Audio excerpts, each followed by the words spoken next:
আপনাদেরকে দাওয়াতের গুরুত্ব উপলব্ধি করতে হবে। এটা জামাত ইসলামের দাওয়াত না, এটা কিসের দাওয়াত?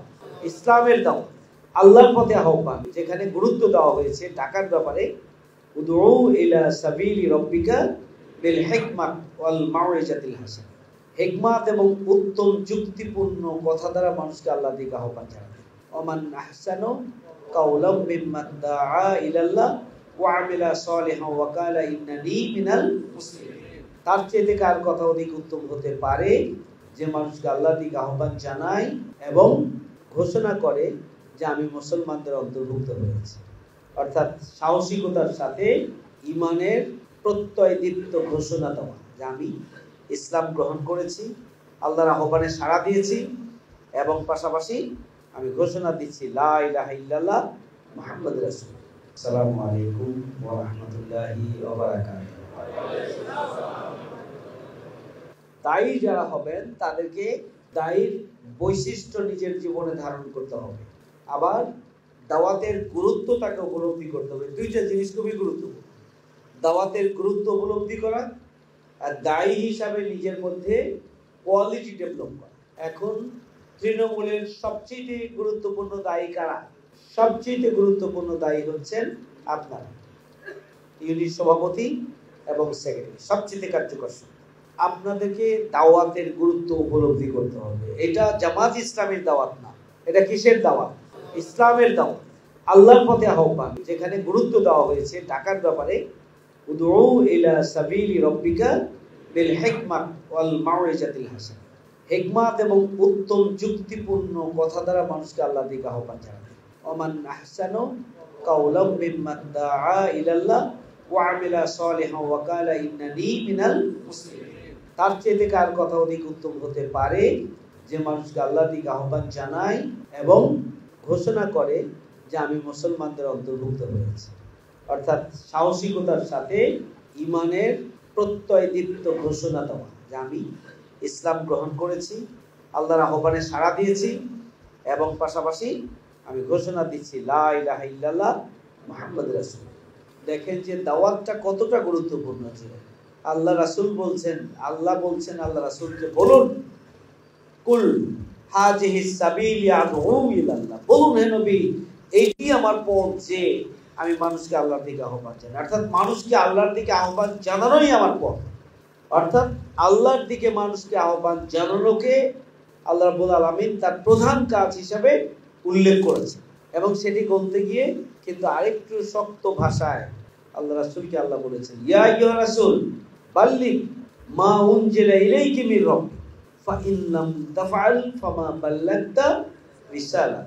হে রাসূল, তোমার প্রতি যা নাজিল হয়েছে তুমি তা পৌঁছিয়ে দাও, যদি পৌঁছিয়ে না দাও তাহলে তুমি রিসালাতের দায়িত্ব পালন করতে পারলে না।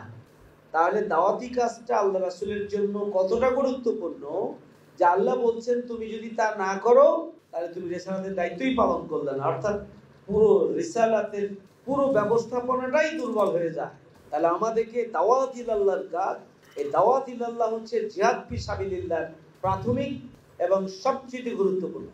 দাওয়াত ইলাল্লাহ মানুষকে আল্লাহর দিকে আহ্বান জানানো। এই জন্য নিজেরা এবং আমাদের জনশক্তিকে ব্যাপকভাবে দাওয়াতি কাজে সম্পৃক্ত করার জন্য দাওয়াতের গুরুত্ব, তাৎপর্য, মহত্ব, মর্যাদা সম্পর্কে আমাদের ধারণাটা ক্লিয়ার থাকবে।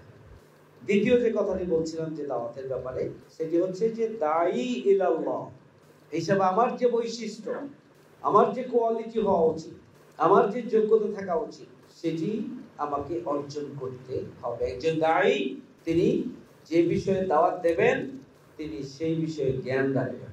একজন দায়ী ধৈর্যশীল হবেন, একজন দায়ী সত্যের সাক্ষ্য হবেন, তিনি যা বলবেন তিনি তা করবেন, কথা এবং কাজে তার মিল থাকবে। একজন দায়ী তিনি হিকমত, কৌশল, উইজডম, বুদ্ধিমত্তা তার মধ্যে থাকবে। একজন দায়ী তিনি মানবতার প্রতি তার দরদ এবং ভালোবাসা থাকবে। একজন দায়ী মানবতার প্রতি দরদ থাকলেই জাহান্নামের দিকে ক্ষিপ্রভাবে ছুটে চলছে যারা, তাদেরকে হাত ধরে জান্নাতের দিকে নিয়ে আসার জন্য তিনি বলতে পারেন। তো আপনার প্রত্যেকটা কাজেই তো দাওয়াত খেয়াল করতে হবে নাকি? খেয়াল করতে হবে। আপনি যা বলেন তার বহিঃপ্রকাশ তো আপনার কথাবার্তা, কাজ, তৎপরতা, উঠা বসা, আচার আচরণ সব ক্ষেত্রে সব জায়গায় থাকতে হবে, পরিবার থেকে একদম রাস্তাঘাট। কি পারবো আমরা ইনশাআল্লাহ? এগুলোর প্রভাব আপনার যেটা হচ্ছে সত্যের সাক্ষ্য, যেটাকে বলে, এটা হচ্ছে প্রধান দাওয়া, যে আপনি যা বলেন আপনি তা করেন, এটা ধারণ করতে হবে। যদি হোক আপনার উপর দিয়ে যান, ধারণ করতে। আমরা বলছি যে প্রতিটা মুহূর্তকেই দাওয়াতের মুহূর্ত হিসাবে নিজেকে তৈরি করবেন। তাহলে বলেন তো যে আপনি প্রতিটা সেকেন্ডে নিজেকে আল্লাহর সন্তুষ্টির উপরই রাখছেন, তাহলে নাকি, তাই না? ইয়া আইয়ুহাল্লাযীনা আমানুত্তাকুল্লাহ ওয়াল তানজুর নাফসুম মা কাদ্দামাত লিগাদ ওয়াত্তাকুল্লাহ ইন্নাল্লাহা খাবীরুম বিমা তা'মালুন। হে ইমানদারগণ, তোমরা যারা আল্লাহকে ভয় করো, তোমাদের প্রত্যেকেরই লক্ষ্য রাখা উচিত আগামী দিনের জন্য কি সংগ্রহ করে রাখছো। আগামী দিন মানে আখিরাত, কবর, মৃত্যুর পরের দিনের জন্য আপনার সংগ্রহ কি। আপনার প্রতিটি কাজ সেভাবেই আপনাকে খেয়াল করে করে রাখবে, মডেল হিসাবে নিজেদেরকে উপস্থাপন করতে হবে। এগুলো আমাদের মহানগরীর অন্যান্য থানাগুলো অনুসরণ করবে, শুধু তাই নয় গোটা বাংলাদেশ অনুসরণ করবে, সেভাবে ভূমিকা রাখবে।